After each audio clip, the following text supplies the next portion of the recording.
Hi, in this video we'll be setting your audio interface and preferences.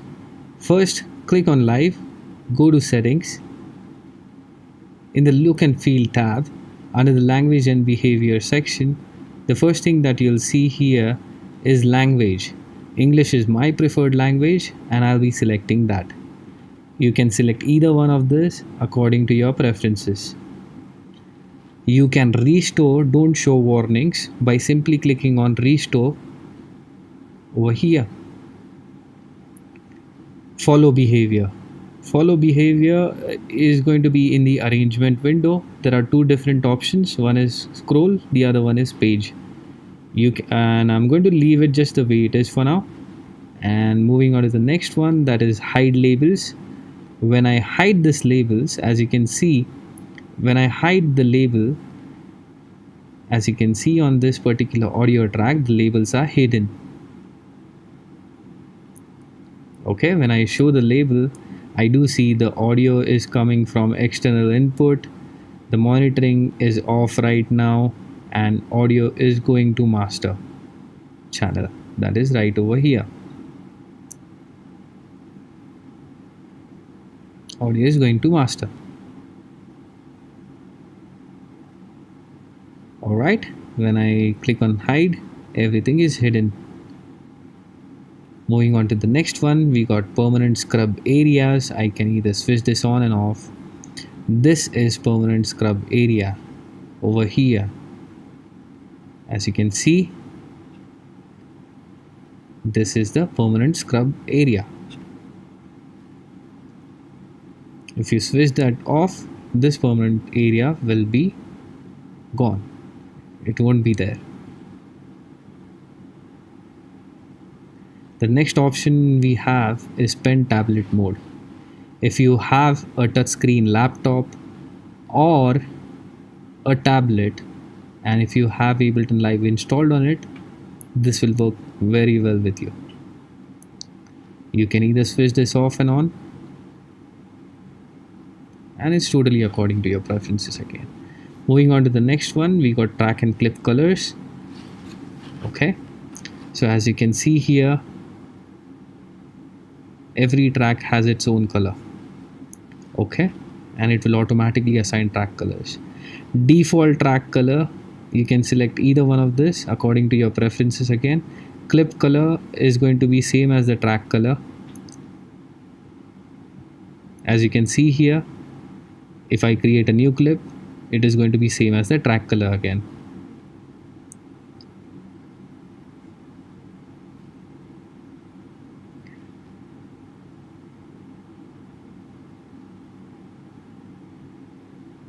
We are going to leave it off just the way it is. Reduced automatic colors, we are going to leave it off.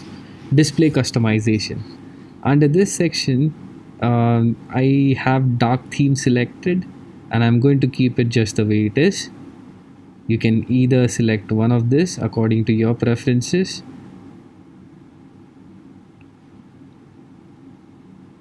Any one of this. It is very simple. Now zoom display. This is going to be according to your preferences again. 100% works with me. I'm going to switch it back to 100. Brightness. Again, this is going to be according to your preferences. You can either increase the brightness or decrease it. All of this color intensity, color hue and grid line intensity is going to be according to your preferences. Grid line is set to 100% as of now, and as you can see here in this particular clip, the vertical lines, okay, if you turn it up to 200, the grid lines are very much visible. It's darker. 100 works with me. I'm going to keep it 100.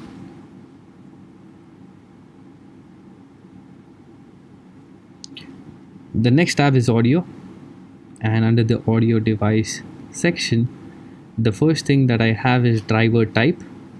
Core audio is for Apple computers and ASIO is for Windows computers.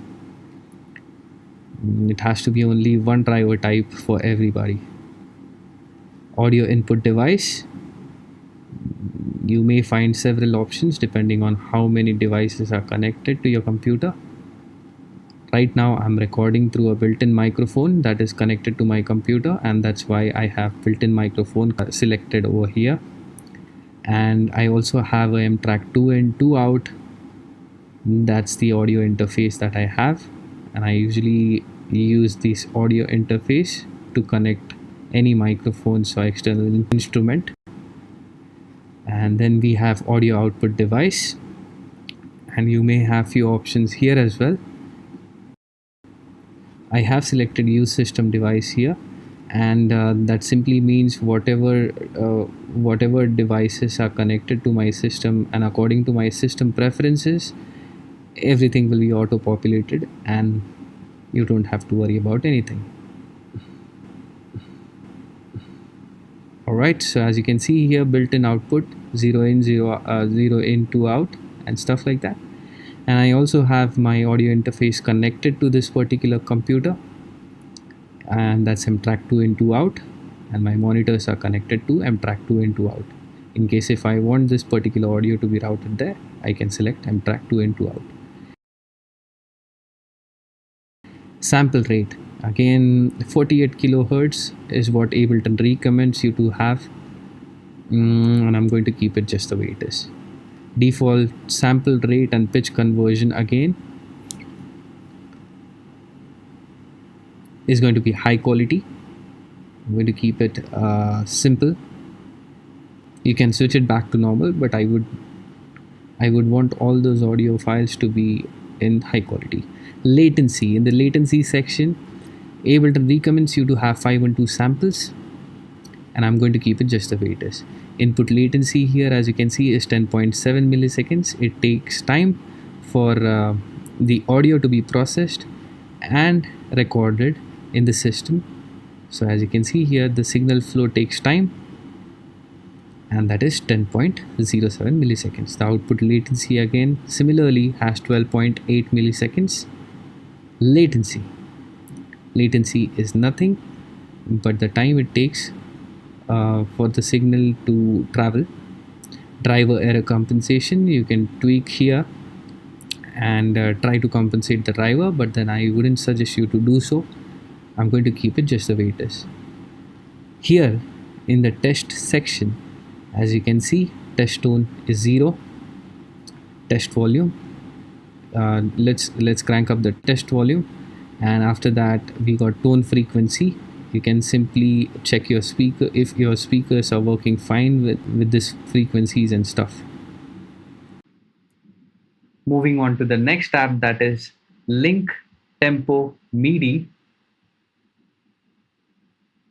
Under the link section, the first thing that you will see is show link toggle. When this feature is turned on, a link switch will appear on the top left corner of Ableton Live. What is link switch and what is the purpose of this particular switch? We'll be using this feature to work seamlessly and efficiently with collaborators or different devices.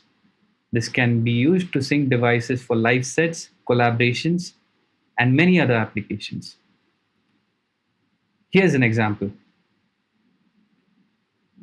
I have two versions of Ableton Live installed on this computer. If I have link switch enabled on both of them, as you can see here, there is one device linked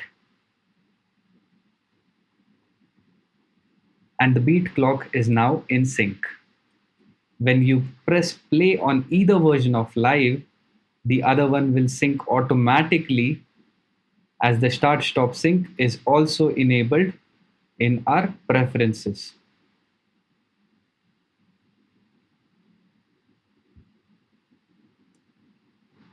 Let's go back to preferences, and you can see start stop sync is enabled.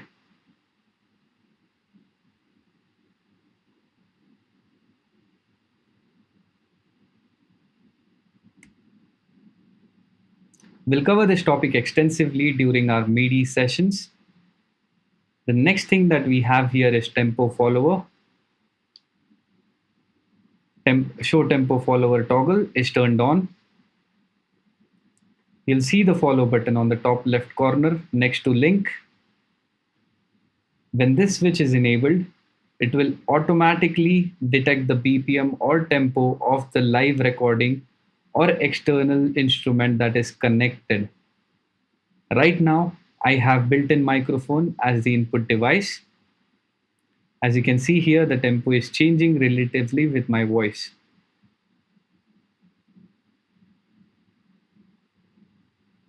You can also select input channels from preferences to detect the tempo or BPM of a specific instrument or a track. BPM is nothing but beats per minute. The next section is MIDI. MIDI is musical instrument digital interface. All the MIDI devices that are connected to your computer will be listed here. Ableton automatically sets up the MIDI devices that are connected to your computer. In case your MIDI device is not listed here, you can manually set up your MIDI device from this drop-down menu. It will show you a list of compatible MIDI devices, and I hope you find your MIDI device here. Next thing we have is takeover mode. There are three options here: none, pickup, and value scaling. If you have none selected here, you don't have to worry about the value of the parameter or the knob. It will work just fine. The next thing, uh, if you have pickup selected here, the parameter that you will be controlling through the knob or the fader will not work or affect the parameter you're trying to control until and unless it reaches the value of the selected parameter. For example, let's say the parameter is set to 15% and the knob or the fader is at 100%. The fader or the knob will not affect the parameter until and unless it reaches 15%, and from there it will start affecting the value of the parameter. And this is how pickup works. Now, if you have value scaling selected here, the selected parameter that you will be controlling through a knob or a fader will start working immediately, inconsiderate of their values. We'll be covering this topic extensively during our MIDI sessions. Moving on to the next tab, that is File folder. Under the Data Handling section, we have Create, Analysis, Files. And it is turned on for now. Ableton will create analysis files for every sample that is loaded, whether it be a one-shot sample, short sample, or a long sample. This analysis file will be saved in the same location as the original file location and will usually be .ast file. The next thing that we have here is sample editor. I have selected Audacity from here. You can select your preferred sample editor from here. The next thing is temporary folder. This is the temporary folder for all of your live recordings. You can select a custom folder by clicking here. Max application. I have a bundled version of Max. That means I have the latest version that comes with Ableton Live. If your Max for Live application is stored on external hard drive, you can select the path by simply clicking here.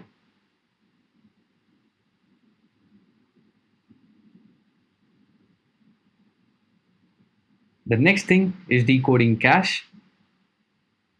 Minimum free space. Ableton recommends you to have at least 10 GB of minimum free space in order to work on a project efficiently. You can increase or decrease the minimum space required according to your preferences. Maximum cache size. It is turned on and Ableton recommends you to have at least 5 GB of space to store the cache files. You can increase or decrease the space according to your preferences. You can clean up the cache files by clicking here.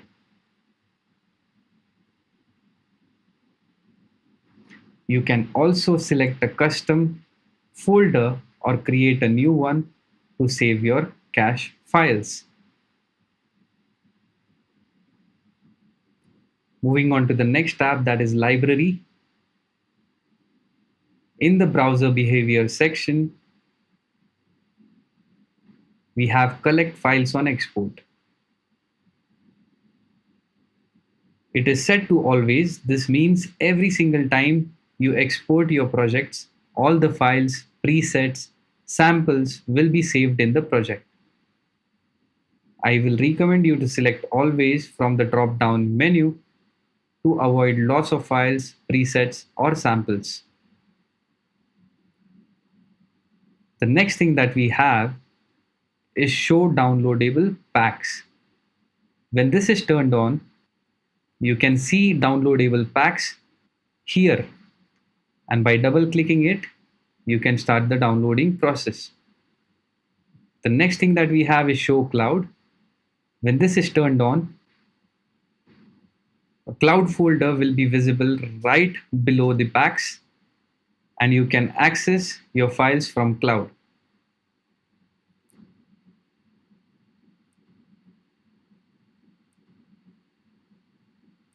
Show push is also turned on.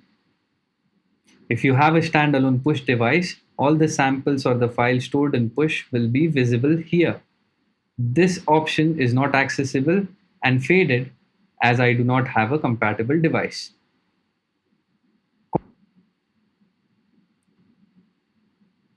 Content locations. Location of user library. This is the default path for user library where all the samples and presets are stored on your computer.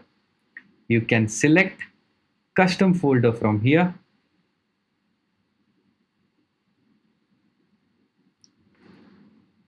Installation folder for packs.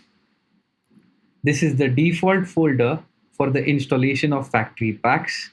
You can select a custom folder from here.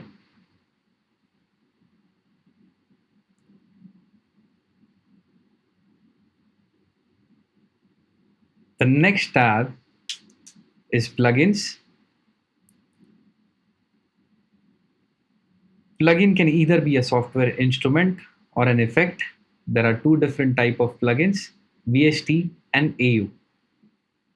Here in the plugins tab, the first section is plugin sources.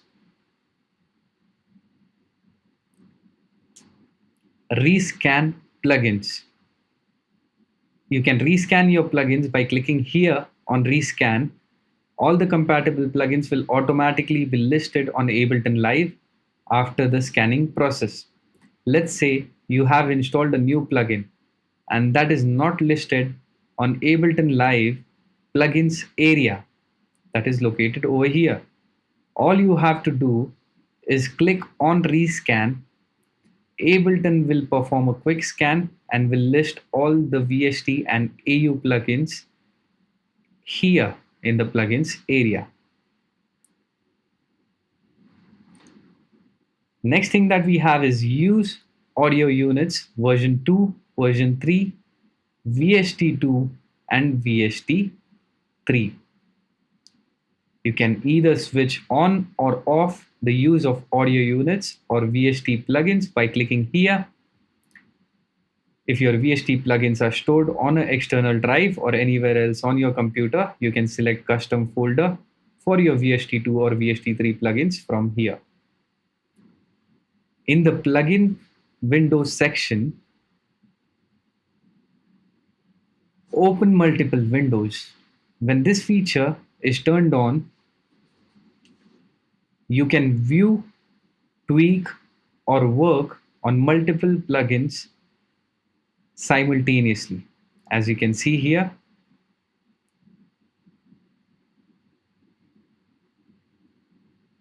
okay. So the next thing that I have is auto hide plugin windows. When this is turned on, Let's say I have multiple plugins on track 1 or track 2. All of them are visible when track 2 is selected, but when I select track 1, all of those plugins will disappear. I'm going to select track 2 again, and as you can see, those plugins have reappeared on my screen. Okay.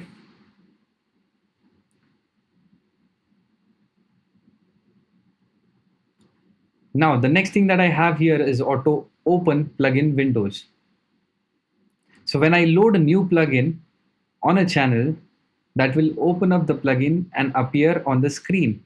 If this feature is off, the plugin will simply load on the channel and won't appear on the screen, and you will have to open it manually.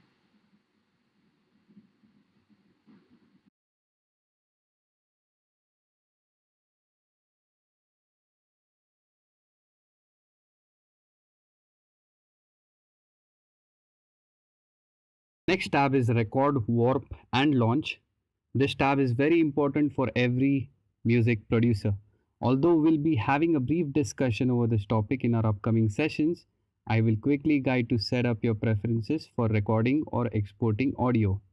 Under the record section here, the first thing is file type. There are two different types of files. One is WAV, the other one is AIFF. Waves is a Windows file, AIFF is Apple audio file. You can select either one of this according to your preferences. I'm going to select AIFF as my preferred audio type as I'm working on a Mac OS or Apple computer. Okay, so the next thing that we have here is bit depth. Ableton recommends you to have 24-bit depth for the output audio, and I'm going to leave it just the way it is. The next thing is count in. 2 bars is selected over here. Every time recording is armed on a track, it will wait for 2 bars to start the recording process. As you can see here, that means you'll have a buffer time of 2 bars. I have set this to 2 bars, and you can select either one of this according to your preferences. Let's go back to the preferences. The next thing we have is exclusive, arm and solo. When this feature or switch is active or enabled, you can arm or solo multiple tracks by pressing Command key on the keyboard. As you can see here, I can solo multiple tracks.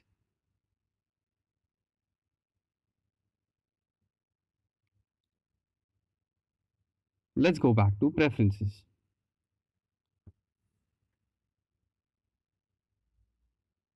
Clips update rate. It is set to 1 by 16. It's nothing but the refresh rate while recording clips. We'll not be using this feature during regular practice, but I hope it's clear.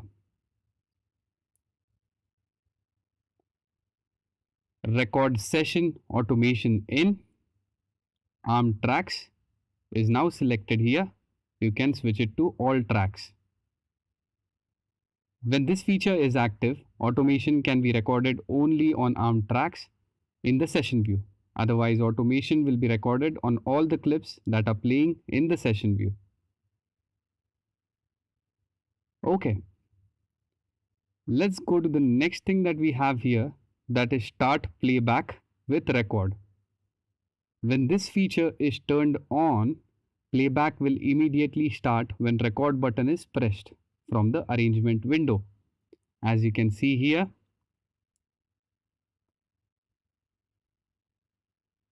playback has started. Okay, let's go back to preferences. Warp fade section. Loop/warp short samples is the first thing you will see here. Auto is selected by default, but there are few options in the drop down menu. But first we need to learn what warp means, and it will be covered in the upcoming session. For now, we'll leave it just the way it is.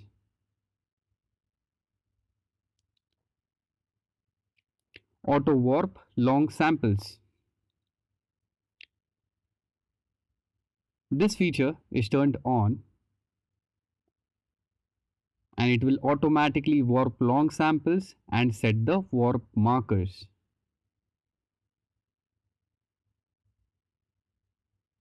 Default warp mode. Default warp mode is set to beats. There are few options here as well.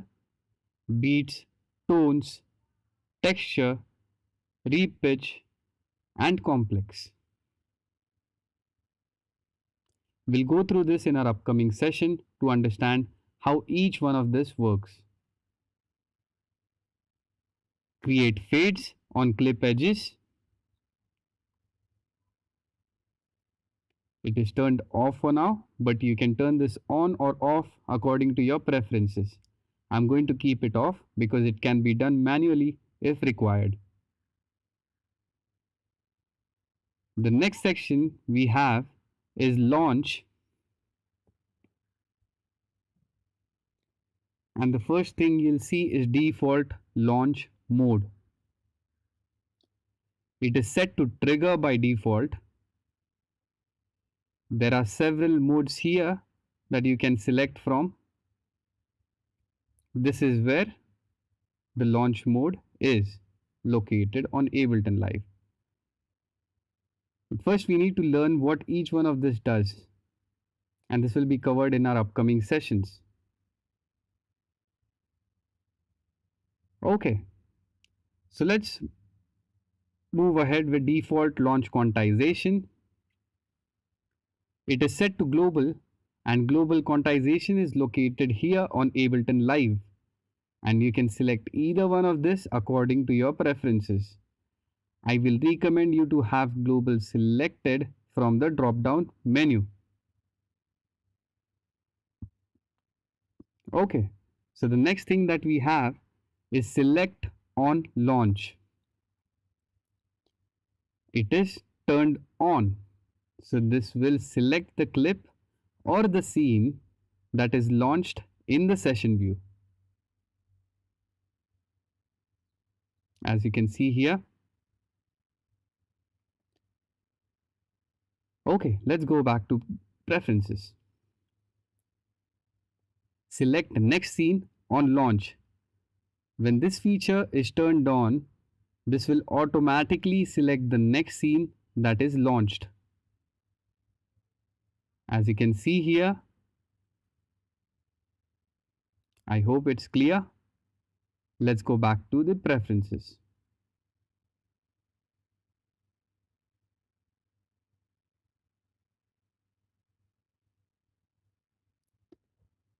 Start recording on scene launch.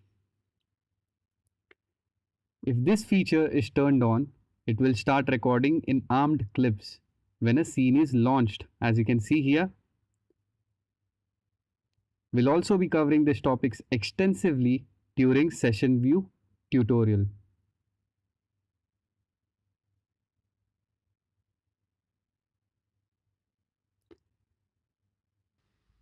Tap tempo.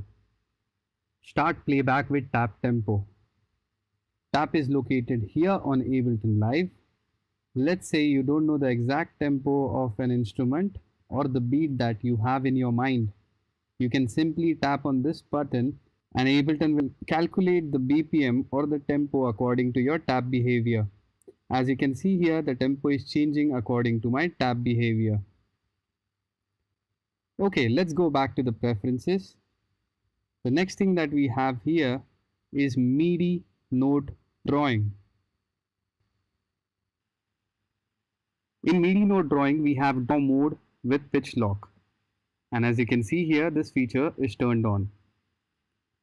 As you can see here, the notes are now restricted to one single key track. When I press Option key, it allows me freehand melodic drawings without restricting it to a specific key. Okay, that concludes everything. If you have any questions, you can click on the Q&A tab and post your queries. Hi, in this tutorial we'll learn to navigate in and out on Ableton Live. This is what Ableton Live looks like when it appears on your screen. On the top left corner over here, this is called the tempo area or the tempo section. Assuming that you know what link follow external sync tap switch is, I'm going to skip that part. This is where Ableton will display the global tempo of a particular project. As you can see, it is set to 130 BPM. I can adjust the tempo by simply clicking here and scrolling it upwards or downwards to set the desired tempo. Or I can simply type in the desired tempo that I want and press enter. Right next to it, there are nudge options, time signature, metronome, and global quantization. Next to the tempo area, this section over here is called the transport area. This is the follow action switch over here. When this switch is enabled, Ableton will start behaving according to your follow action preferences. Right next to it is the beat clock. Then you have 3 buttons over here, as you can see: play, stop, and record. Next to it, you have plenty of options to manipulate a MIDI clip or a scene in the session window. Next to it is the loop area, from where you can set your loop,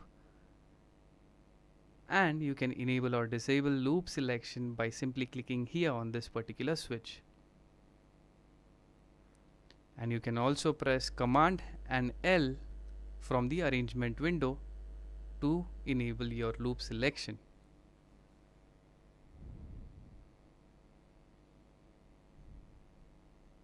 Here, the next switch that we have is draw mode switch.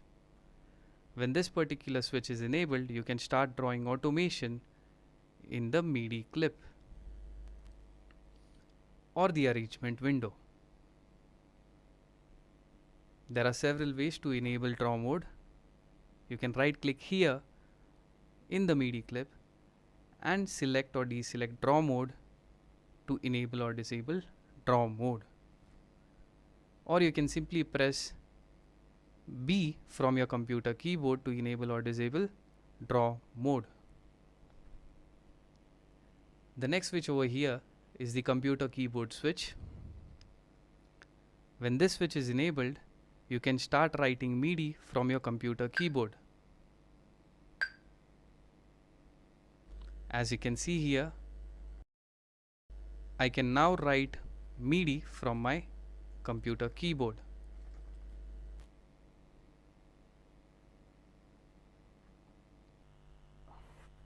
Right next to the computer keyboard switch, there is a key mapping switch over here. When this particular switch is enabled, you can assign any parameter from Ableton Live to your computer keyboard. Let's say I want to assign this particular MIDI clip to the numeric key 0. All I have to do is select this MIDI clip first and press 0 when key mapping is enabled. And now when I press the numeric key 0 from my computer, this particular clip will start to play, as you can see. Okay. Next is the MIDI mapping switch. When this particular switch is enabled, you can assign any of these parameters to your MIDI controller or MIDI device. Let's see how it's done. Let's say I want to assign this particular parameter to my MIDI controller. I'm going to select this parameter over here, go back to my MIDI controller and tweak the knob or the fader that I want this particular parameter to be assigned to. So as you can see, this is now assigned to a fader on my control surface. Now I can start controlling this particular volume control knob from my fader, as you can see here. Okay. This is where Ableton will display the CPU usage. This is also called the CPU usage meter. You can enable the CPU usage meter from the drop down menu over here by clicking here on enable CPU meter. You can also configure your audio input settings and output settings. Hi, in this tutorial we'll learn to navigate in and out on Ableton Live. This is what Ableton Live looks like when it appears on your screen. On the top left corner over here, this is called the tempo area. Assuming that you know what link follow tap switch is, I'm going to skip that part. Here, Ableton will display the global tempo of a project. Right now, it is set to 130 BPM, and you can adjust the tempo by clicking here in this area and scrolling it downwards or upwards. Or you can simply type in your desired tempo and press enter. Right next to it, you have nudge switches over here. Then you have time signature, metronome, and global quantization. Next to the tempo area, this is where transport section is, or this is called the transport area. The first switch over here is called follow action switch. When this switch is enabled, Ableton will behave according to your follow action preferences. This is where the beat clock is displayed on Ableton Live. Right next to it, you have three buttons over here: play, stop, and record. Next to it, you have plenty of options to manipulate MIDI track or a MIDI clip in the session window. Next to it, you have the loop area where you can set your loop from here, and you can enable or disable your loop selection by clicking here on this particular switch. Or you can simply press Command L from the arrangement window to enable your loop selection. Here on the top right corner, as you can see, there are a few switches over here. The first switch is the draw mode switch. When this switch is enabled, you can start drawing automation on a particular clip or in the arrangement window, as you can see here. You can enable this draw mode switch by simply right clicking on this clip and selecting or deselecting draw mode from here. Or you can simply press B on your computer keyboard and draw mode will now be enabled. The next switch here is the computer keyboard switch. When this switch is enabled, you can start drawing or writing MIDI notes on a particular MIDI clip. As you can see here, this is now enabled. I'm quickly going to go here on the MIDI track. And as you can see here, I can now start writing MIDI notes from my computer keyboard. We'll cover these topics extensively during our MIDI session. The next switch here is the key switch. When this switch is enabled, you can assign any of these parameters to a specific key on your keyboard. Let's say I want to assign this MIDI clip to my computer keyboard. I'm going to select this MIDI clip here and press any key on my computer keyboard. As you can see, now this MIDI clip is assigned to the numeric key 0 on my computer keyboard. When I press 0 on my computer keyboard, this clip will start to play. Okay. The next switch here is the MIDI switch. When I enable this particular switch, as you can see, there are several parameters that are highlighted. Let's say I want to assign this volume control fader to a specific fader on my MIDI device. I'm going to select this fader over here and go back to my MIDI device and tweak the fader that I want this particular parameter to be assigned to. As you can see here, this fader is now assigned to a fader on my MIDI device.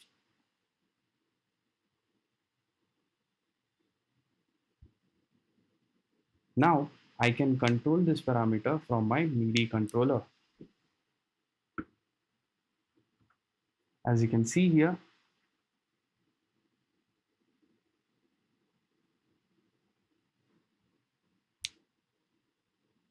okay, this is where Ableton will display the CPU usage.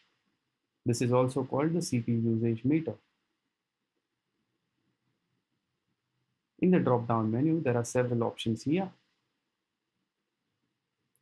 and you can also configure your audio inputs and outputs from the drop-down menu.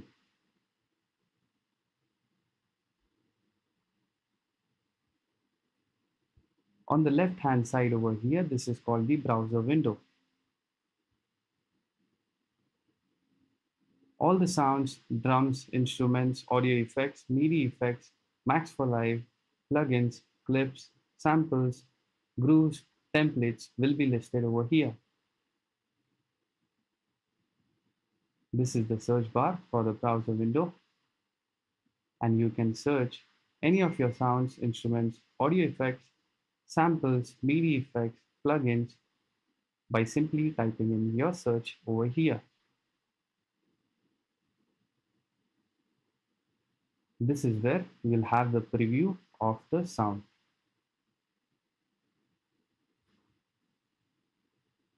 As you can see here,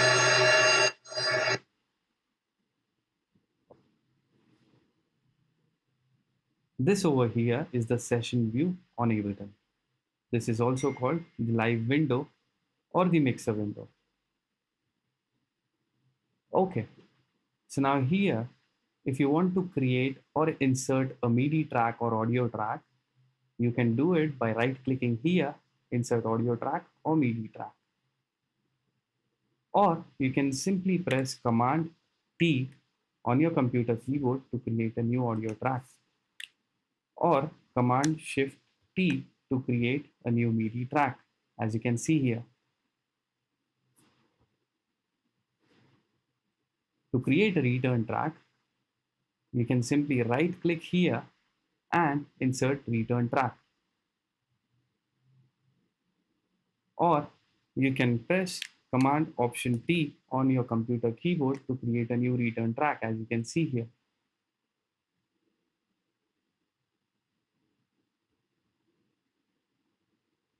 Okay.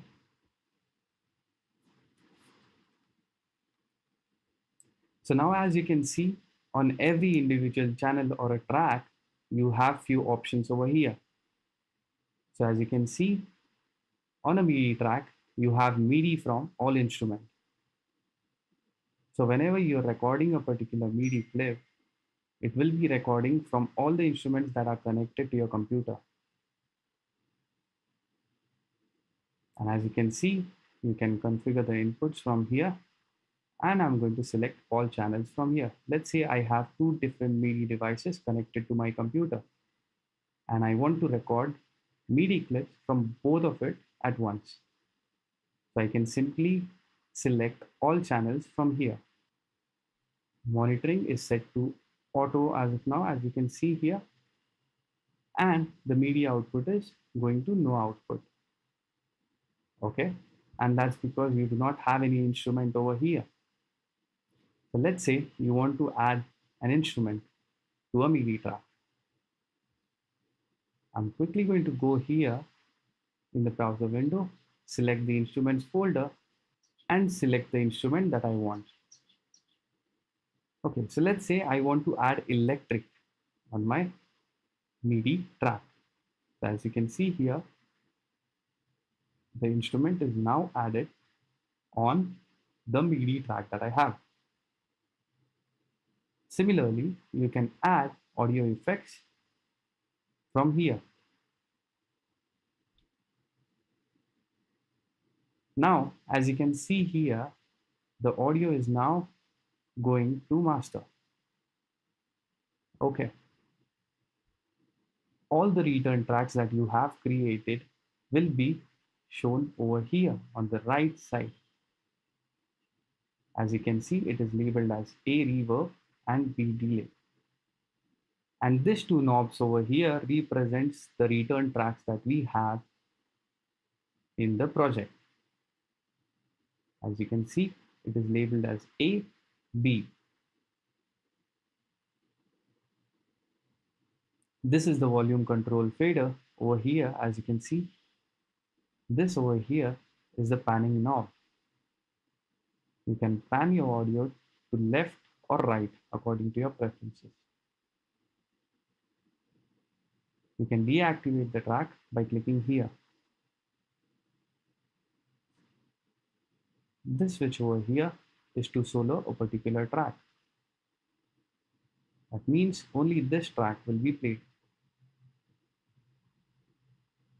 This over here is the record button.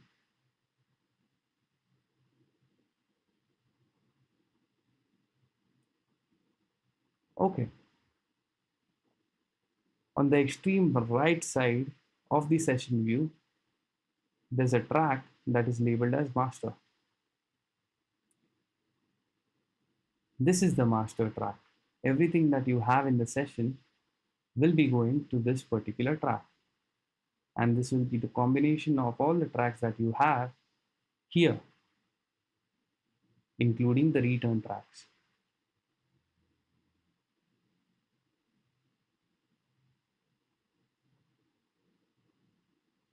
Now,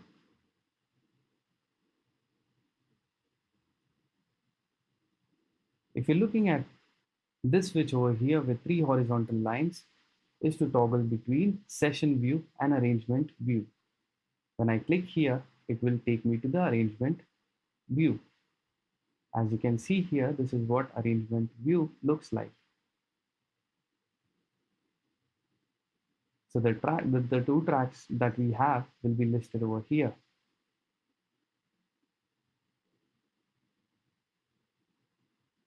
This is the scrub area over here, and this is the time ruler.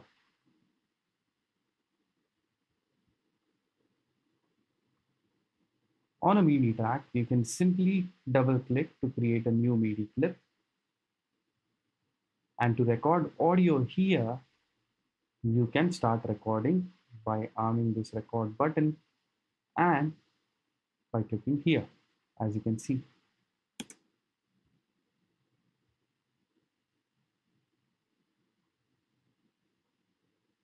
The return tracks will be listed over here, and the master track is over here.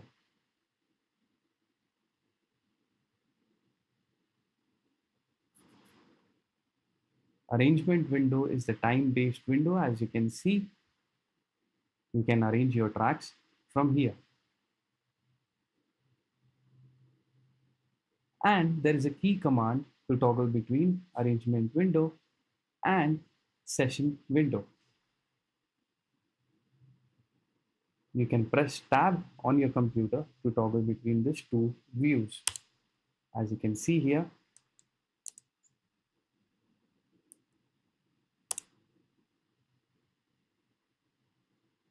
that concludes everything. This is all you need to know about navigation for now. See you in the next tutorial. In this tutorial, we'll learn everything about clips and scenes. That includes creating MIDI and audio clips, writing notes on a MIDI clip, adding notes to an existing MIDI clip, recording automation on a clip, clip properties, follow action settings, launch mode, and we'll also learn to draw envelopes and record automation. Let's get started. This is the session view or live view on Ableton Live. Let's begin with creating a MIDI track. There are several ways to create a new MIDI track. You can either press Command, Shift, T from your computer keyboard, or right click anywhere in the session view and select Insert MIDI track. Okay, now that we have a MIDI track over here, Let's learn to add a synthesizer or sound on the MIDI track that we have just created. You can type in your search here in the browser window and import an instrument or sound by double clicking on it. Or you can simply drag a particular instrument or sound to this area.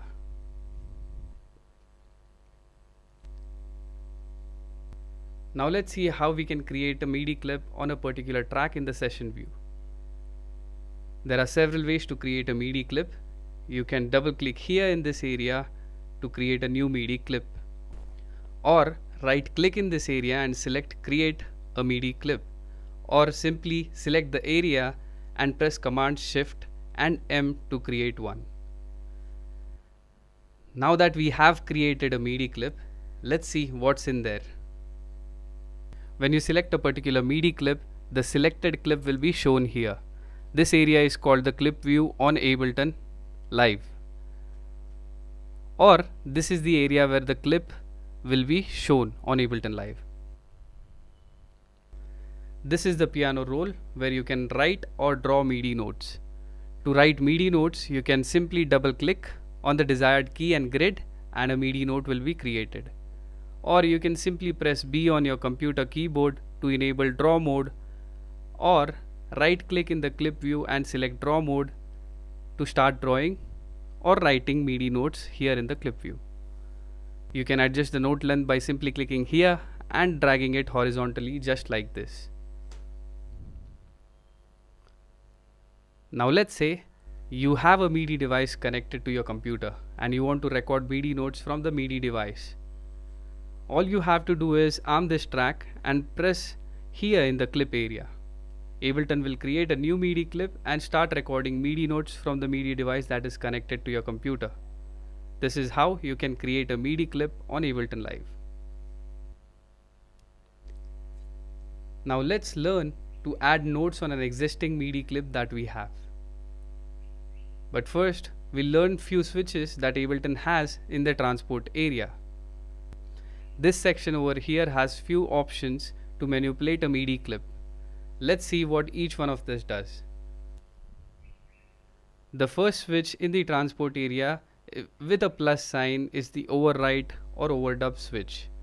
When this switch is enabled along with the record switch, you can start writing MIDI notes to an existing MIDI clip without deleting or erasing the previous notes that you have in the clip. Right next to it you have arm automation switch. When this switch is enabled along with the record switch, you can start drawing automation to the selected clip in the session view. Then you have re-enable automation switch. Next to it, let's say the automated parameter is tweaked from Ableton or the controller. This switch will be highlighted to indicate you that automated parameters are disabled temporarily. You can enable the automation by simply clicking on this particular switch here. Right next to it, we have capture MIDI. Let's say you're working on a tune on a MIDI device and you want that tune to be listed on the track in the form of a MIDI clip. You can do that by simply clicking here on the capture MIDI switch. And then you have the record switch. This switch is very important if you want to use these features on Ableton Live. Now we can go ahead and add MIDI notes to an existing MIDI track. Let's say for instance I want to add MIDI notes to one of the clips here. The first step is to enable the overdub switch along with the record switch in the transport area. Now arm the track and start playing notes that you want to add. As you can see, I can now add MIDI notes to an existing MIDI clip from my MIDI device or computer keyboard. This is how you can add MIDI notes to an existing MIDI clip. Now we'll learn to record automation on a clip. Recording automation on a clip is very simple. Let's say I want to draw or write automation to one of these clips here. All I have to do is enable the automation switch along with the record switch in the transport area and then arm the track and tweak the parameter that needs to be automated. Ableton will capture the automation behavior and we'll save it in the clip. As you can see, automation is now recorded on the clip.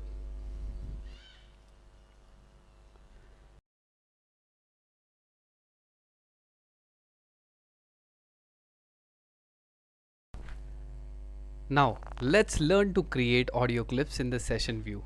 We'll first create an audio track here in the session view.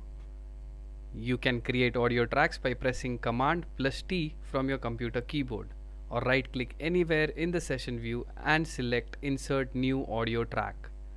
You cannot add audio clips by double clicking here in this area, and it has to be recorded from an external source that can either be an instrument or microphone. Or you can record audio from a MIDI track that we have in the session. Let's say you want to record audio from an external source. First, you need to configure the audio input settings from the preferences. I will be recording from a microphone that is connected to my audio interface, that is M-Track 2 in 2 out. Here in the preferences, I'll be selecting M-Track 2 in 2 out as my audio input device from the drop down menu. Now let's go back to the audio track that we have just created. As you can see here, the audio is coming from an external input device. You can also configure audio input settings by selecting Configure from the drop down menu. Audio input is set to first channel, as you can see here. Monitoring is turned off, and we'll keep it just the way it is to avoid feedback while recording. We can now start recording audio clips. Arm the track first and press here in the clip area to start recording clips. You can press on the stop button here to stop recording. This is how an audio clip looks like.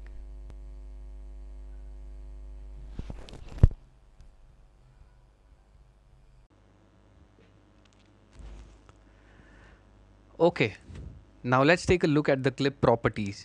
This is where you'll find all the properties of the selected clip. You can adjust the settings of a particular clip in this area. The next thing that you'll see is start and end points of a clip. You can adjust the start or the end point of a clip by clicking here in this area and scrolling it upwards or downwards. This is the loop switch over here. You can enable or disable the loop selection by simply clicking on this switch. Setting up a loop in a clip is easy. You can set the position and the length of the loop by clicking here in this area and scroll it upwards or downwards. Next is the signature. This is where the signature of the clip is displayed. You can adjust the signature if you want to. It will be set to the global signature that you have over here by default. In the next tab, the first switch that you have is the follow action switch. Follow action in the clips are different from the one in the arrangement window. You can enable or disable the follow action switch by simply clicking here. This is where the list of actions are. You can select either one of this according to your preferences. If you select stop from the drop down menu, then the clip will stop after playing it once. If you select play again, the clip will play again and again until it is stopped. If you select previous clip will be played. If you select next, the next clip will be played after playing this one. If you select first, it will play the first clip in the track. If you select last, it will play the last clip in the track. If you select any, it will play any clip within the track. If you select other, it will play any other clip in the track. If you select jump, it will skip a clip. You can set the number of clips you want to skip from this area over here. As you can see, you can set two different follow action settings at the same time and toggle between the two with the help of the crossfader located over here. Next is the link switch. When this link switch is enabled, follow action will be linked to the value selected here. It is set to 1x by default, and that means clips will play once before follow action takes over. You can change the values by clicking here and scrolling it upwards or downwards, just like this. You can unlink by clicking here on this switch and set the bars you want a particular clip to be played before follow action takes over. Next here is launch modes. As you can see, there are several modes to select from: trigger, gate, toggle, repeat. So when it is set to trigger, clip will play when clips are triggered, and it will stop when you press the stop button over here. Next is gate. When it is set to gate, clip will play when you press on the play button and stop when released. When it is set to toggle, clip will play when you click on the play button and will stop when you click on the play button again. When it is set to repeat, clicking on the clip repetitively will play the clip according to the global quantization settings.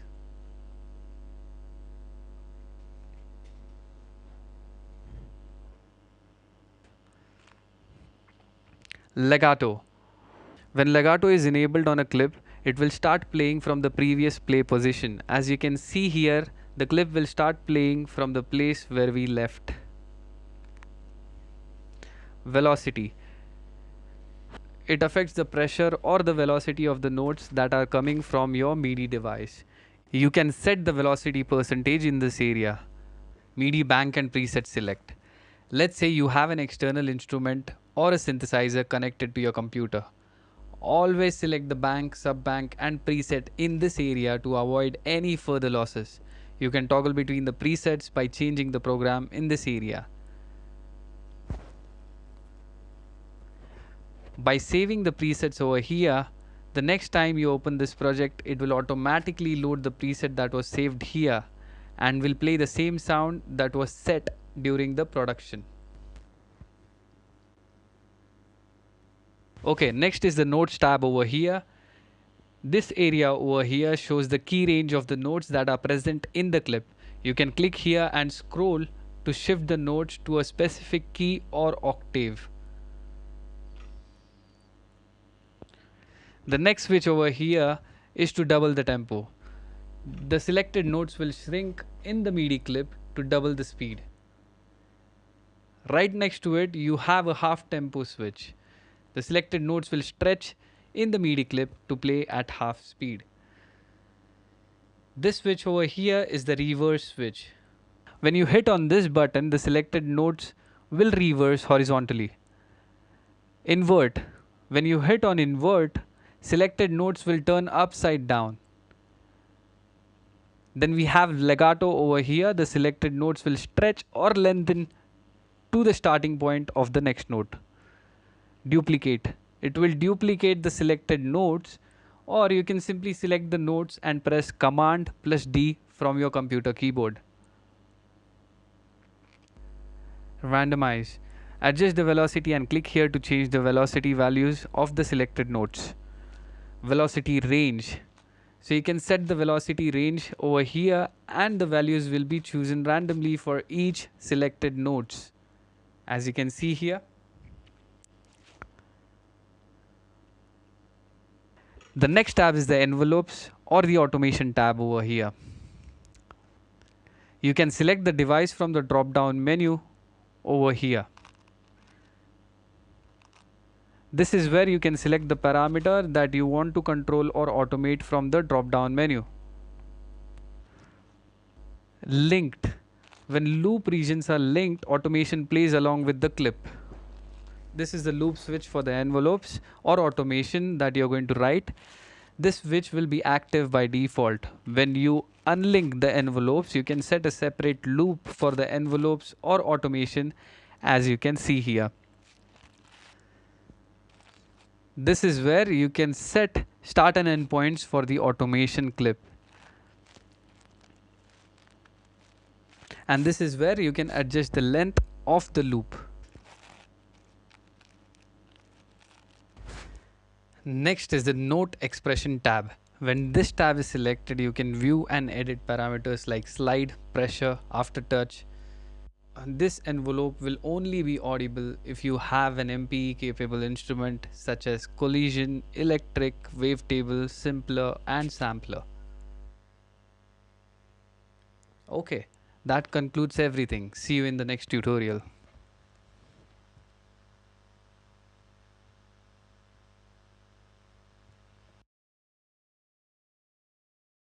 we will be covering up follow action settings and scenes. So here, as you can see, when you select a particular track and go to this tab over here, you can enable follow action switch by clicking here. There are several options and we have covered what each one of this does. So let's say after this particular clip, I want the next clip to be played in sequence. So when I play this one, the next clip will start playing. And let's say after this one, I want any of these clips to play. So when I press here, as you can see, it will start playing any clip that is located here on that particular track. So now moving ahead with this one over here, let's say after this particular clip, I want the first clip that is in the track. So when I play this one, as you can see, it will start playing the first track. And after that, it is set to next. So as you can see, it will start playing that one. And this one has follow action settings set to any. So that means it will start playing any of these clips that are located in this particular track. So after this, there are no follow action settings over here. As you can see, follow action is not enabled. So now let me just enable the follow action for this one. And as you can see, when I play this one, it will start playing the next one. And as you can see in this particular clip, it is set to first. So it will start playing the first one. Alright, so this is all about follow action. So now let's say you want the same follow action settings for a set of clips. You can simply select all of these clips over here and enable follow action for all of them and select next for all of those clips. And on the last clip, I'm going to select first. So when I play the first one over here, as you can see, it will start playing the next one. And when it plays the next, it will start playing the next one and it will just go on just the way we have set up our clips.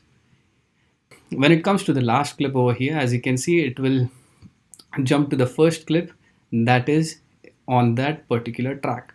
Alright, so let's say you want this particular settings to all of those tracks that you have over here. I'm quickly going to press Command A to select all of those clips over here and then switch on follow action for all of these clips over here. And I'm quickly going to select next for all of those clips. And now let's say to the last clip that I have on each one of these tracks, I'm going to set it to the first one. Alright, so when I play the last over here, it will start playing the first clip, as you can see, on each one of these tracks, and it will follow the same thing again and again until and unless we stop it. Alright, so this is all about the follow action settings that you need to know for now. Alright, moving ahead, here on the master track, as you can see, there are play buttons over here.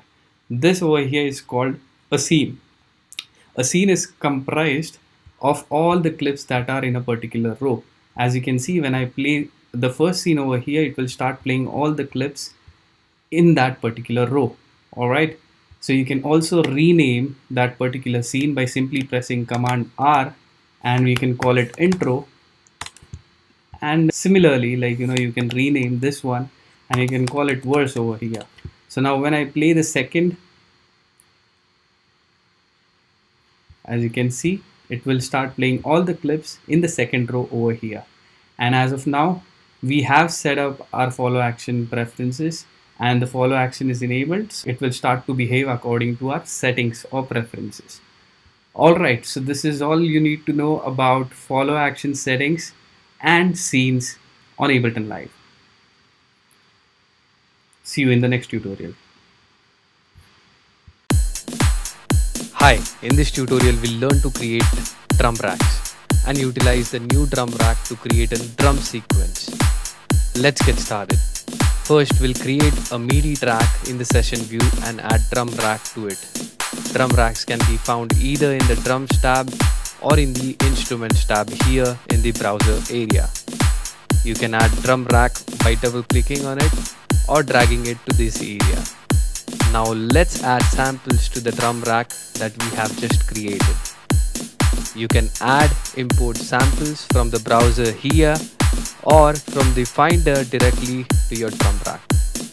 You can rearrange the order of the samples by dragging it to the desired place, just like this.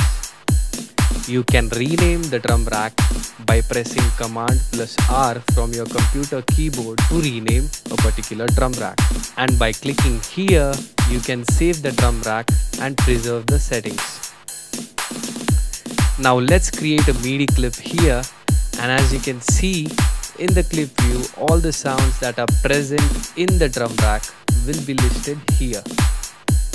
This will now start looking like a drum sequencer, and you can now start writing, drawing MIDI drum patterns over here. Okay, that is everything you need to know about creating drum racks. See you in the next tutorial. Hi, in this tutorial, we'll learn to create dynamic arrangements in the session view. As you can see here, there are several clips, and when I play the first one over here, it will play only the intro part that is located here in the first row. So here are the scenes on the right hand side. So let's say I want the intro scene to be played, and I only want those instruments that are going to be present in my intro section. So here I'll be placing all those instruments or the clips here in the first row, and I'll be triggering it by simply pressing this button over here. Similarly, I'll be doing the same for my intro 1.1 scene, build, drop, and the next break that I have here. Okay, so once you place all of those clips in their respective scenes, you can simply trigger those scenes by clicking here on the play button that is located on the master channel. So it is very easy and simple. Let's say you want to set up follow action settings for all the clips that are here in the session. As you can see, there are empty slots here, so you can simply double click here to create an empty MIDI clip, because if you do not have any clip here, it won't have any follow action for that particular track. So I'm going to suggest you or recommend you to create empty MIDI clips here and set your follow actions to all of those clips in order to trigger the next one without even touching your computer keyboard or any other instrument. Now let's see how this works. I will be selecting all clips from here, go to follow action settings, and it is set to next, and then unlink this and set it to 8 bars. And now I'll simply play the first one that I have here in the scenes, that is intro.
Hi, in this tutorial we'll learn everything about warp modes.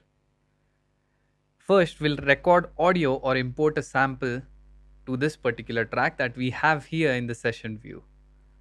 Now select the audio clip or the sample and go to the clip properties and select this tab over here.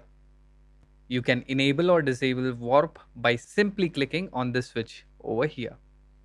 There are several types of warp modes, as you can see here: beats, tone, texture, repitch, complex, and complex pro. Let's see what each one of this actually does. The first one is beats. It will play the entire beat or a sample as per our settings and the warp markers that are set in a particular audio clip or a sample.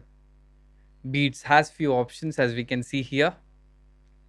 Forward and backward arrow is set as the default setting. This means The beat will play forward and backwards between the warp markers that we have created on a clip. In this tutorial, when two arrows is selected, it will play the beat between the warp markers that we have created on a clip and continue to follow the same action for the next warp markers. When a single arrow is selected, it will play the beat to its end, but if you tweak this value over here, it will give you a pluck kind of a sound. It won't play the entire region. The next one is tones. When this is selected, Ableton will add extra tones to the sound or the beat that is between the warp markers. Here, you have an option to tweak the grain size. When tones is selected, it will chop everything between the warp markers into small grains. Then spray the grains out as designed. In this tutorial, the next one is texture. When this is selected, Ableton will add more texture to the sound or the beat that is between the warp markers. Here you have an option to tweak the grain size and flux. This will chop everything between the warp markers into small grains, then spray the grains out as designed. Flux will simply fluctuate the frequencies or the grains or the characteristics of the waveform or the beat that is between the warp markers. Next is repitch. This will adjust the pitch of the sounds that are between the warp markers. You can stretch according to your preferences. It will either play faster or slower depending on your stretch behavior. This tutorial will be Next is Complex and Complex Pro. You will be using this once a lot during regular practice. When this is selected, Ableton will play the audio clip without losing its original characteristics or sound. Complex Pro has formants in it, and it is recommended to set it to 100% to preserve the original characteristics. You can also select values of the envelope from this area. In this tutorial, we'll be learning about... That's everything you need to know about warp modes. See you in the next tutorial. In this tutorial, we'll learn to edit audio regions and applying fades. Let's get started. First, we'll see how to import audio clips from session window to the arrangement. I have one of my recent tracks here in the session view and will be working on it in this session. Click on the track. Now press Tab to toggle between session window and the arrangement window. Now drag it to your desired track or grid just like this. Now let's set up start point of this particular clip. Setting up a start point is easy. First, select the clip. Now create warp marker on the desired transient by pressing Command plus I from your computer keyboard. Transient is nothing but the peak point or the start point in the waveform. Ableton will automatically detect the transients and show it here in this area. Now right click on the warp marker that we just created or anywhere in this region and select Set 111 from the menu. This will now be the new start point of the track. Now let's see how to quantize a clip or a region. Press Command plus A from your computer keyboard to select all the transients and press Command plus U to quantize. Quantize will shift all the transients to the nearest grid. Now let's see the clip properties. Here in the clip properties, you can adjust the gain of a particular clip by simply turning up the gain fader. The waveform will adapt the new settings and appear bigger or smaller according to your new settings. Gain is nothing but the loudness of the track. Plus 3 dB, that is decibels, is equal to double the loudness. To preserve the tonality of the sound, I'll be changing my warp settings to complex. You can change the BPM or the tempo of the track by entering your desired tempo here or simply click and scroll upwards or downwards just like this. Right next to it, you have two switches to double the tempo or half tempo. Then you have a RAM switch to save the file on RAM to speed up the process. High Q is a high quality switch and I will always recommend you to have this switch enabled. Now let's learn to edit a clip. Editing a track or clip is simple on Ableton Live if you know these key commands. Select a region and press Command plus X from your computer keyboard to cut. And now select the grid and press Command plus V to paste. It is very simple. Now let's say you want to copy a specific region from a track. You can follow the same rule, that is select the region and press Command plus C from your computer keyboard. Now select the desired grid and press Command plus V to paste it there. Now let's say you want to duplicate a particular region or a clip. Select the region or the clip and press Command plus T to duplicate. Renaming a clip is easy on Ableton Live. Simply select the clip and press Command plus R from your computer keyboard, and now you can type a name here and press Enter to save the name.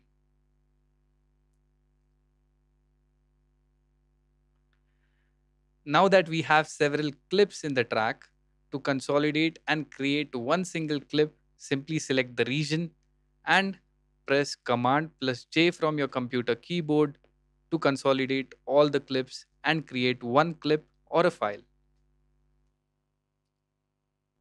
Now let's create fades on this particular clip. Creating fade is simple on Ableton Live and there are several ways to do it.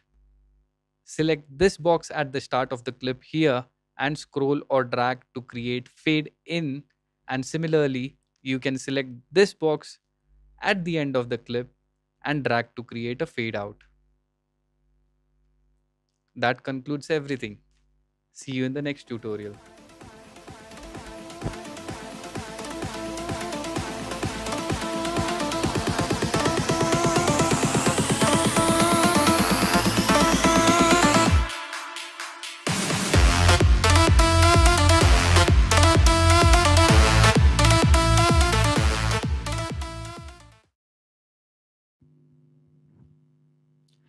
Hi, in this tutorial we'll learn everything about recording audio and the new comping feature on Ableton Live 11.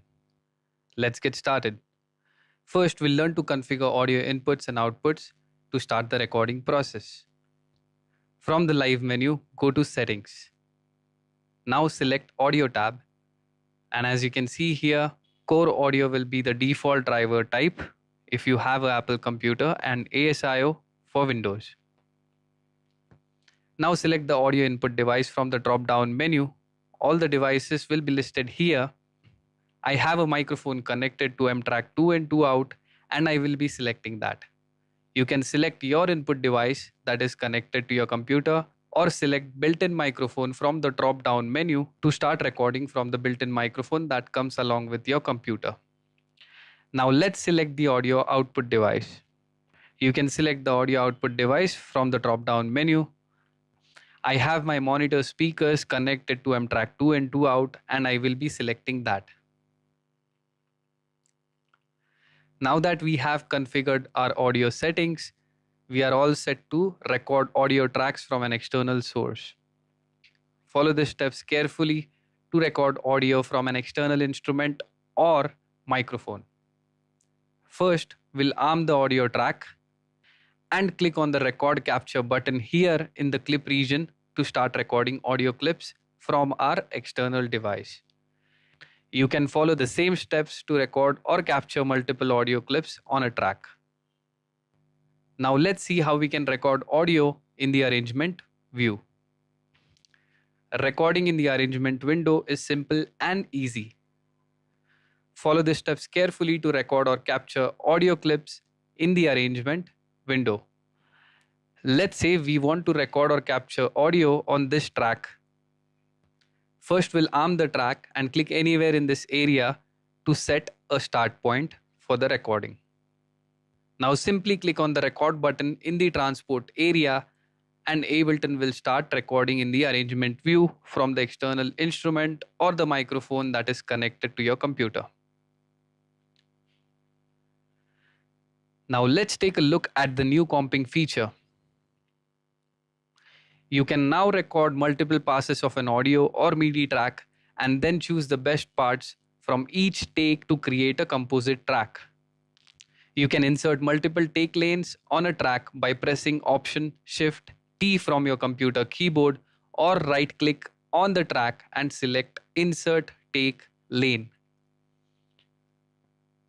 Now follow the same rule to start recording on the new take lanes that we have just created.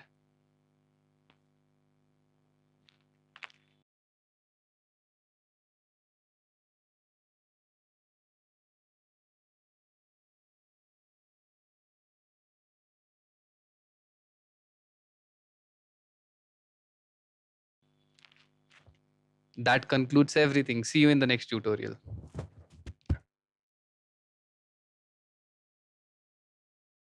Hi, in this tutorial we'll learn everything about MIDI programming and virtual instruments. That includes introduction to MIDI, setting up MIDI devices, creating MIDI tracks and virtual instruments, programming MIDI patterns and melodies, working with MIDI effects and arpeggiators, and mapping MIDI controllers for expressive performances. Let's get started. What is MIDI? What is the definition of MIDI? MIDI stands for Musical Instrument Digital Interface. It is the digital communication language that is a protocol developed to send and receive music performance data to and from electronic music instruments. With the recent development in computer technology and internet, MIDI became a simple and practical means to provide musical information because of the low data bandwidth it requires. It is important though to note that MIDI does not transmit audio and MIDI is not digital audio. Before MIDI, the old analog synthesizers used a system called control voltage, that is referred as CV, to exchange information between devices. MIDI was invented in 1982. A group formed by several electronic musical instrument manufacturers like Yamaha, Roland, Korg Sequential Circuits, and Kawai got together to develop a standardized protocol that can be used as communication interface and to be used by every electronic musical instrument manufacturers. The first synthesizer to be released with MIDI were with Yamaha and Sequential Circuits. Currently, there are two main associations that regulate the MIDI standards: MMA, that stands for MIDI Manufacturers Association from United States of America. The other one is JMSC, Japanese MIDI Standard Committee from Japan. Now let's see the type of MIDI connections. The MIDI standard uses a DIN, that's Deutsche Industry Norm connector, with 5 pins distributed over an angle of 180 degrees. From the 5 pins, only 2 are used so far to convey information. Every MIDI instrument will have at least 2 connectors: MIDI in, where MIDI information is received by the MIDI device, and MIDI out, where performance data generated in the device is sent out. In case MIDI information needs to be passed from first receiving module to the third, another type of connector is needed. This type of connector is called MIDI through. It retransmits the information received at the input, making it available to the next device in the chain. Although we don't have to worry about this kind of connections these days, but it is always better to know where all of these things came from. The new MIDI devices comes with a USB connection and works much more faster than the traditional ones. Now let's look at the performance parameters. A MIDI instrument converts performance actions into digital information and back. The most common information recognized and transmitted by MIDI are: note on indicates that a key was pressed, note number indicates which key was pressed, velocity indicates how hard or fast a key was pressed, note off indicates that a key was released, program number indicates which sound is to be used to play the note, pitch bend slides the pitch of the note, MIDI channel, on which channel should the note be played. This information is converted into binary code and sent to the MIDI output. Globally, messages sent by MIDI devices can be divided into two types: channel messages and system messages.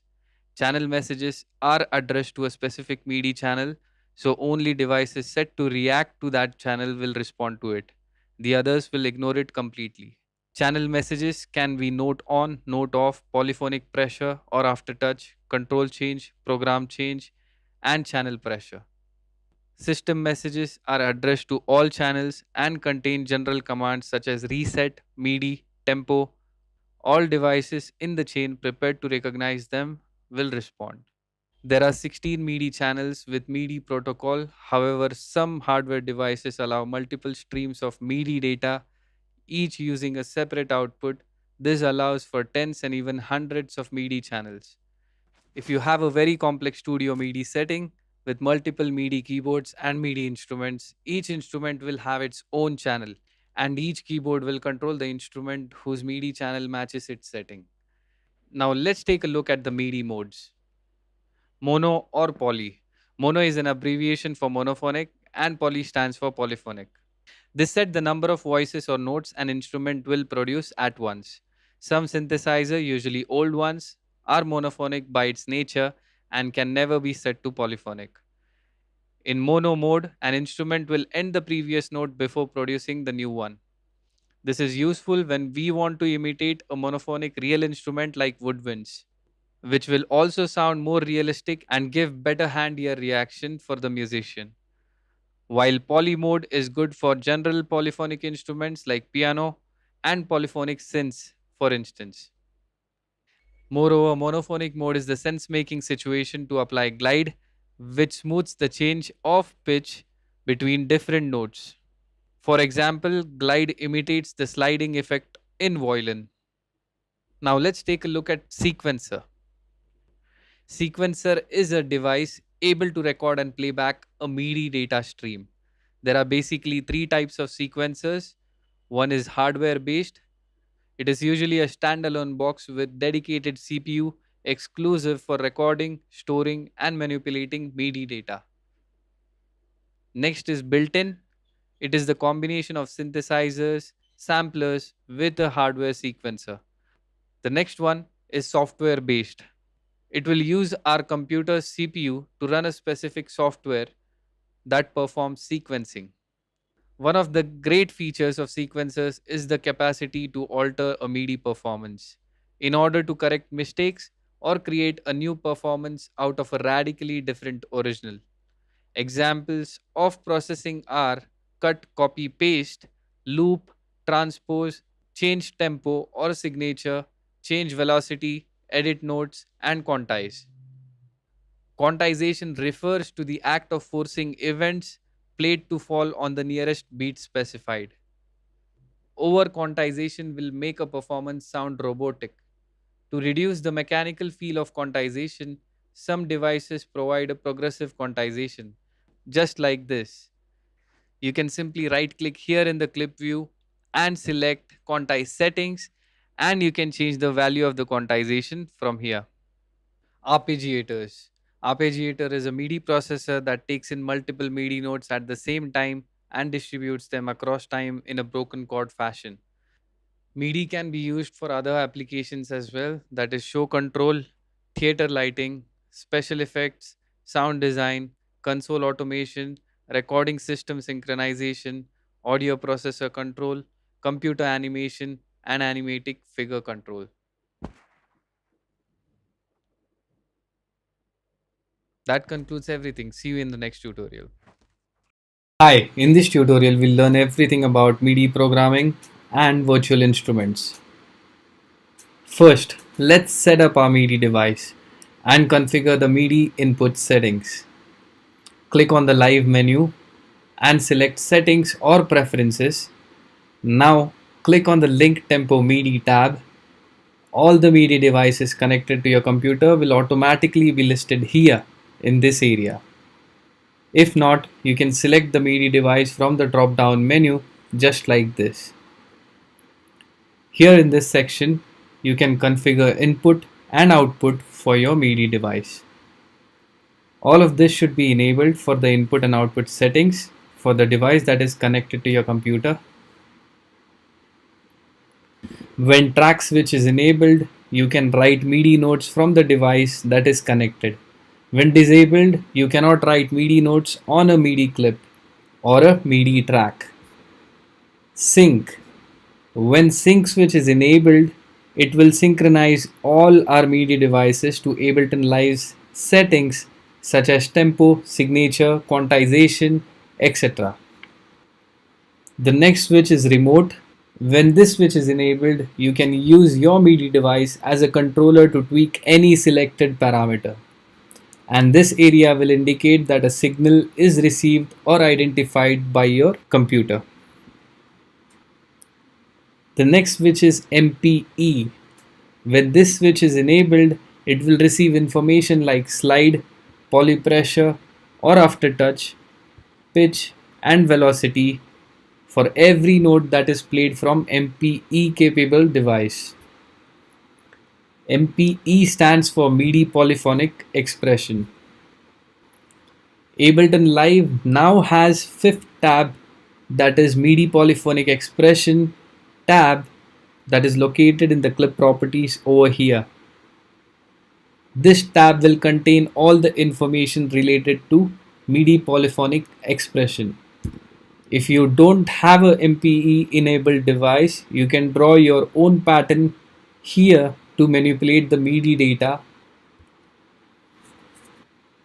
Now let's start off with creating a MIDI track here in the session view. The key command is Command plus Shift plus T to create a new MIDI track. Now that we have a MIDI track right in front of us, let's add a sound or an instrument to the track that we have just created. For now, I'm going to keep it simple and I will be adding Ableton Live's built-in instrument or sound to the track that we have just created. I can type in the search here in the browser window and double click to add that instrument to this track here or drag a specific sound or instrument in this area. Now let's start recording MIDI clips from an external MIDI device. I have push to and Novation launch key connected to my computer and I will be using it for the entire session. If you have a push device connected to your computer, simply press the record button from your push device and start playing. Ableton will capture the MIDI data from your push device and create a new clip with all the information received from the push device that includes note on, note off, note number, velocity, pitch, etc. As you can see here in the clip properties, we have all of that information. Now let's see if we can change the instrument or the sound that we have on this track. There are endless possibilities with Ableton Live's built-in instruments. Simply drag and drop any instrument here to change the sound or the instrument that is loaded on the track. If you have any VST or AU plugins in your computer, it will be listed in the plugins tab located here in the browser. Double click on the VST plugin or simply drag and drop to add the plugin to your desired track. If you don't have any VST plugins, don't worry. Ableton has wide range of sounds and the built-in instruments has everything you need to finish a track. For learning purpose, I'll recommend you to download free plugins or trial version of any plugin you know from their respective websites. This will give you an idea of how it actually works.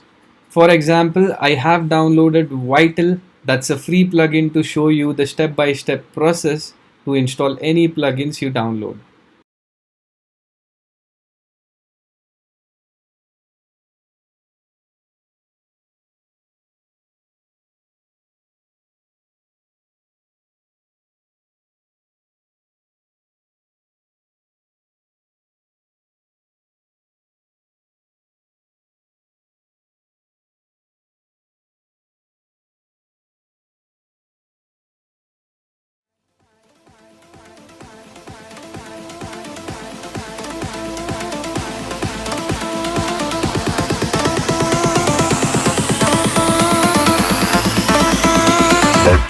It's everything.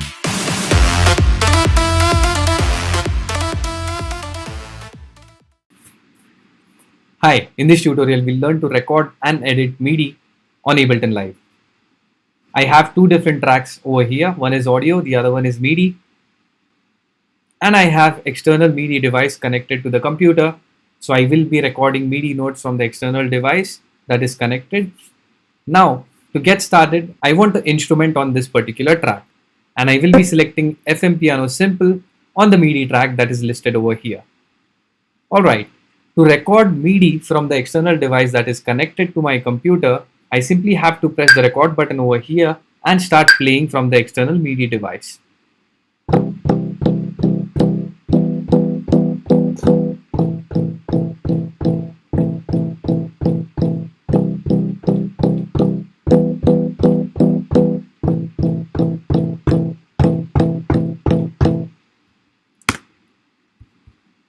Okay, now I have the MIDI notes recorded or captured from the MIDI device.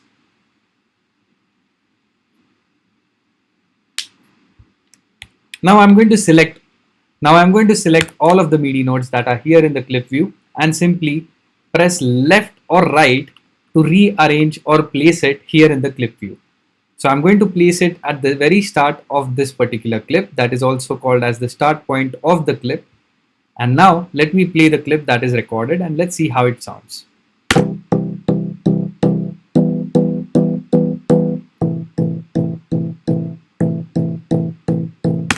It is not on the grid, it is not in sync with the global tempo that we have. That means we have to quantize the MIDI notes that are present here in the MIDI clip. So now I'm simply going to select all of the notes that are present here and press Command plus U from my computer keyboard. And now it does not sound that good, so I simply have to go back to my previous setting and rearrange the MIDI notes manually.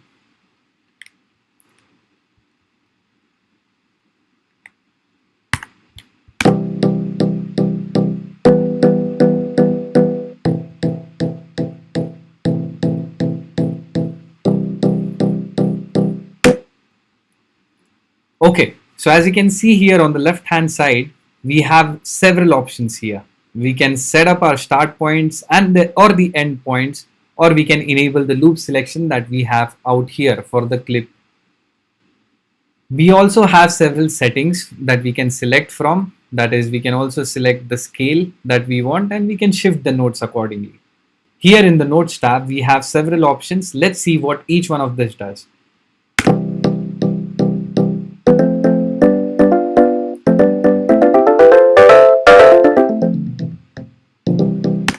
By scrolling it upwards or downwards, it will simply transpose the entire MIDI clip.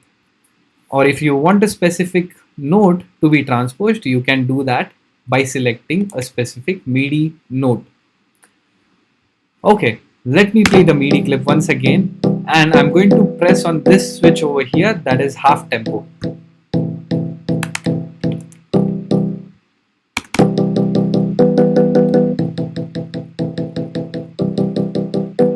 Now let's see what this switch does. This will double the tempo. Now let's see what reverse switch does.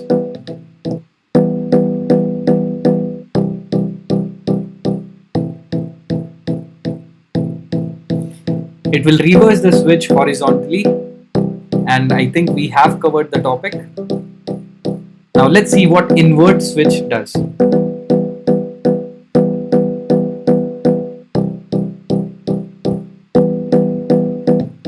This will invert the clip upside down.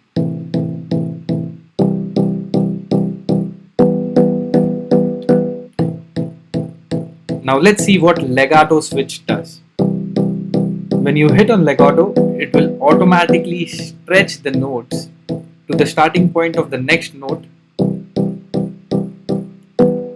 as you can see here. Now let's see what duplicate does. It will simply duplicate the selected region or the selected notes And we have velocity options out here. You can simply select the value of the velocity that needs to be manipulated and click here. It will automatically change the velocities of the notes that have been pressed from the external MIDI device. Or you can simply change the velocity here.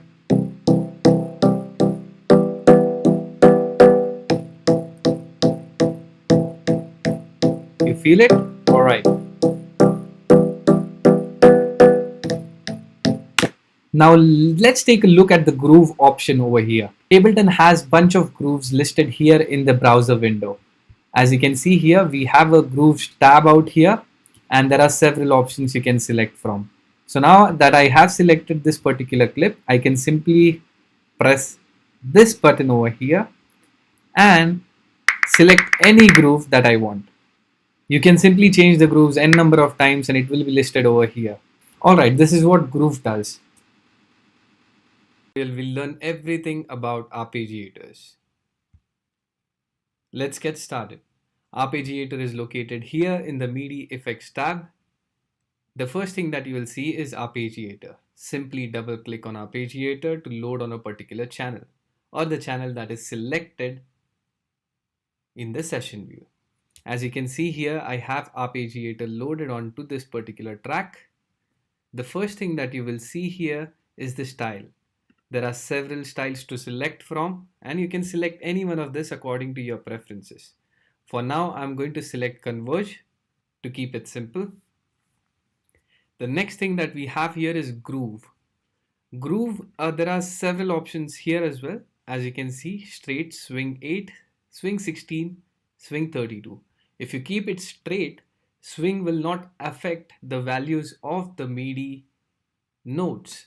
To be very specific, it won't affect the velocity or it won't affect the tonality of the sound or it won't affect the pattern of that particular MIDI clip.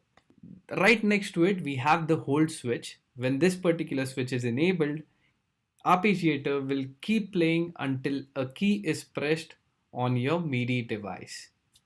Okay, right next to it, you have an offset knob. You can tweak the offset knob to plus or minus 8 places. So whatever sequence we have or whatever pattern we have, it will be shifted to plus 8 places or minus 8 places. So that's the maximum number of places that you can shift with this particular knob out here. The next thing that you see here is the sync switch. When this particular switch is enabled, it is enabled by default anyways, but when this particular switch is enabled, the arpeggiation style or the pattern will be synced to the signature and the tempo of the project. When this particular switch is disabled, it is free now and it won't be synced to the tempo or the signature of the project.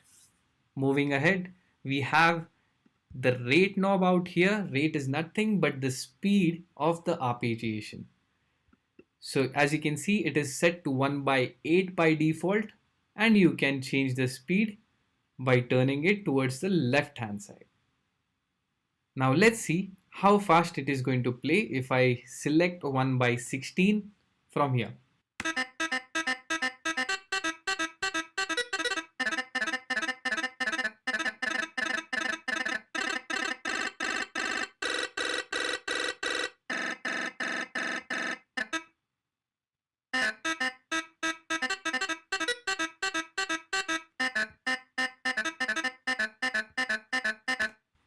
Alright, the next knob that we have here is gate knob.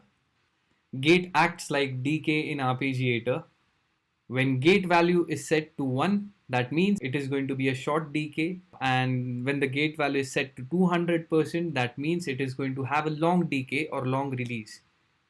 Retrigger has two options and it will totally depend on beat or the note. We can also manipulate or tweak the speed. When it is set to 1/16, it will re-trigger the same beat again and again, as you can see here.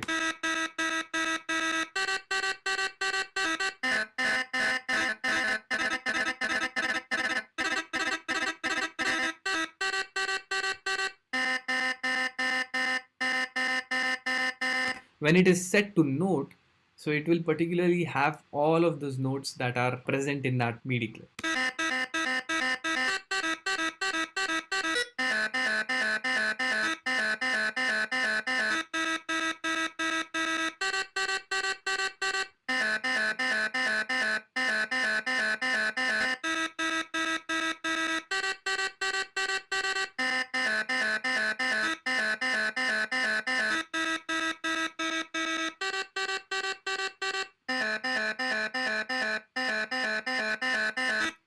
Alright, right next to it we have repeat option over here. So it will repeat the pattern depending on the value that we set here. Let's say we set 1 over here, it is going to repeat only once. And if we set to 16, it is going to keep repeating until 16 times. And then it may change according to the settings that we have. The next thing is transpose over here. Transpose will simply transpose the MIDI clip to a specific key irrespective of what you have in there in the MIDI clip itself. So now let's say I want major and I want all of those keys to be shifted to A, and I can simply select the steps that I want, and the distance means nothing, it's the range or the distance between steps. Alright, so let's quickly check how it's going to sound if we change it to A major.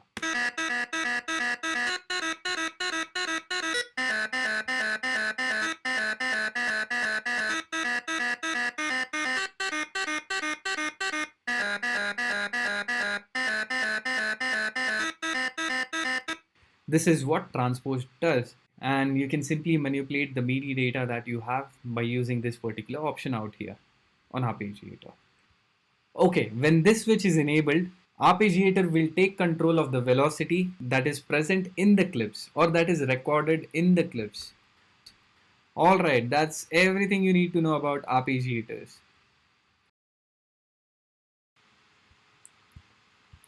Hi, in this tutorial we'll learn the MIDI effect called chord. Let's see how chord works. I'm going to add chord into this channel out here. Okay, so the basic idea of having chord on your MIDI track is to play multiple notes by simply hitting one key on your MIDI device. Now let's see how it is done. I have a basic tune right here.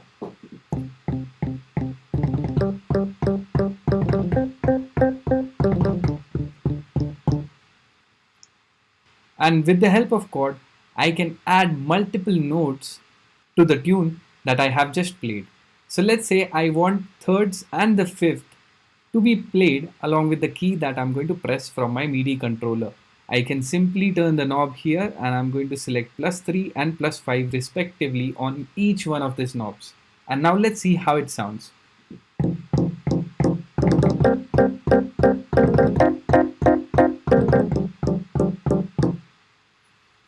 It's not sounding that well, so I'm simply going to tweak it to 5 and this one up to 7 or 8 maybe, and let's see how it sounds now.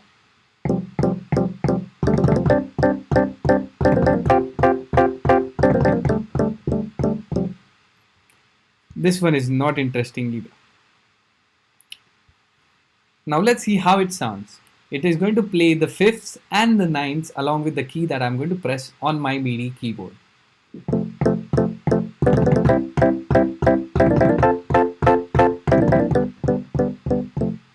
Alright, this sounds perfectly fine, and you can select the settings according to your preferences, and here in the chord section you have several presets to select from.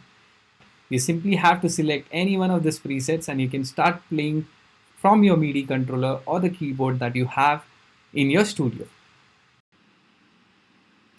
Okay, in this tutorial we are going to learn the MIDI effect called envelope on Ableton Live. Envelope will be located here in the MIDI effects. We have already covered arpeggiator and chord. Now it's time for envelope. Envelope is nothing but it's the packaging of the audio waveform or the parameter that we are going to select. So now here, this is the MIDI effect. I'm quickly going to double click here and this is what envelope looks like. As you can see here, we have several parameters. Let's see what each one of this does.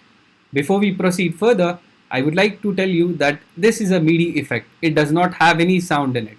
So I'm quickly going to map this particular MIDI effect to a parameter from the operator synthesizer that we have out here. So I'm going to select the volume control knob. As you can see here, volume control knob has been selected to control from the envelope MIDI effect. Let's get started. The first thing that you see here is the amount. Amount is nothing but the value of envelope that is going to act upon the parameter that is selected here. So now it is set to 100%. That means whatever we set over here, that is going to affect the volume control knob 100%. So now let's go ahead and see what attack is. Attack is nothing but the time taken to reach its peak value. So now as you can see here, it is set to 5 milliseconds. That means when I play a particular MIDI clip, the sound is going to reach its peak value after 5 milliseconds. Let's see how it sounds.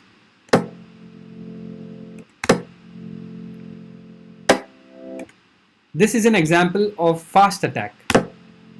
Now let's see how it sounds when I tweak this particular knob up to 1 second.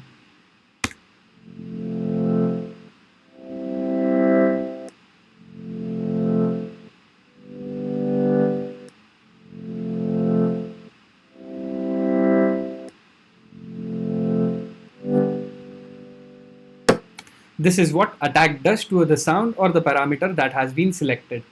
Now let's go ahead and see what decay is. But before we proceed further, I would like to change the value of sustain and release so that we understand decay in a very well manner.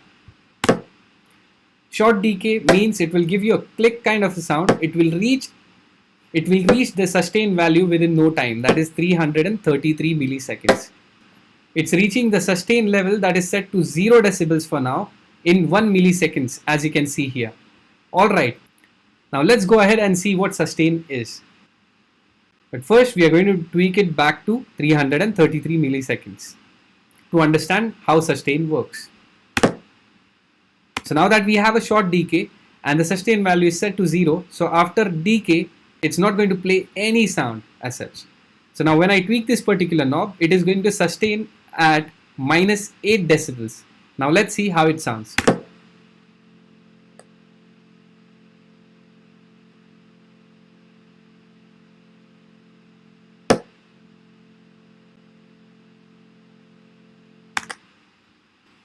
Makes sense, right? Let's go ahead and see what release is. Release is nothing but it's the time taken after you release the note to end that particular sound. So if you have release set to 1 milliseconds, that means when you release a particular note, it will stop playing automatically. Now let's see how it sounds.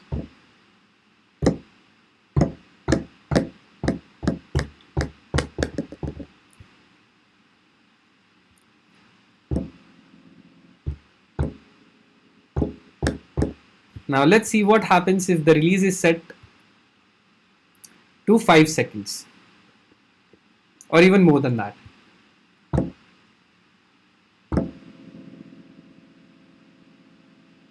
As you can see here, the sound that I'm playing is traveling towards sustain, and it will sustain for some time, and when I release the note, it is going to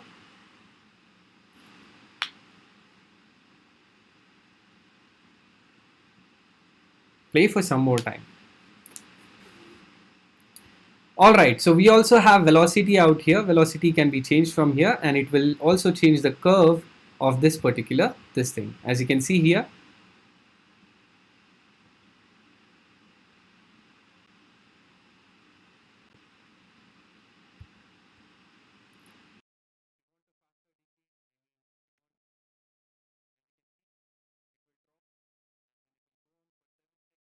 and then you can set the release curve from here. Tutorial will learn to create this kind of effect on Ableton Live.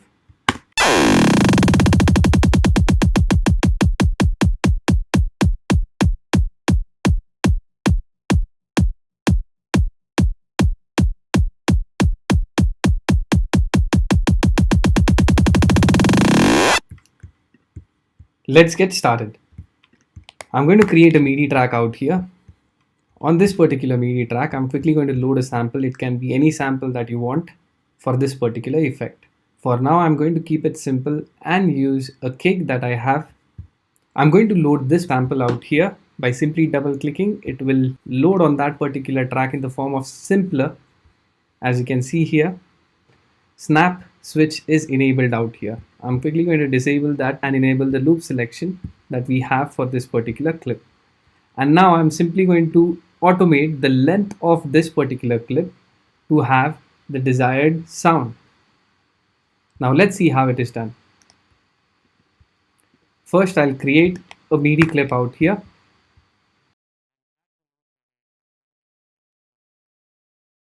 And add a note. that is long enough to serve the purpose.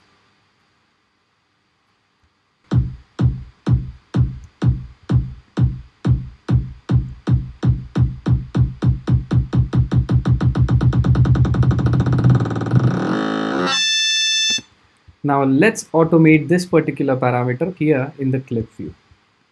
Go to the automation tab.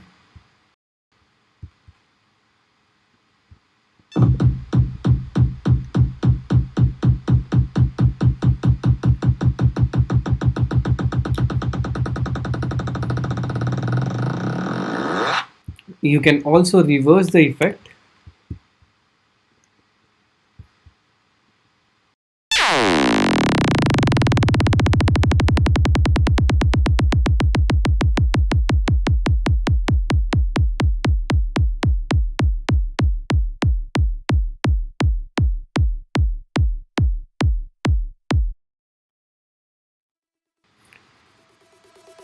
This is how it is done on Simpler.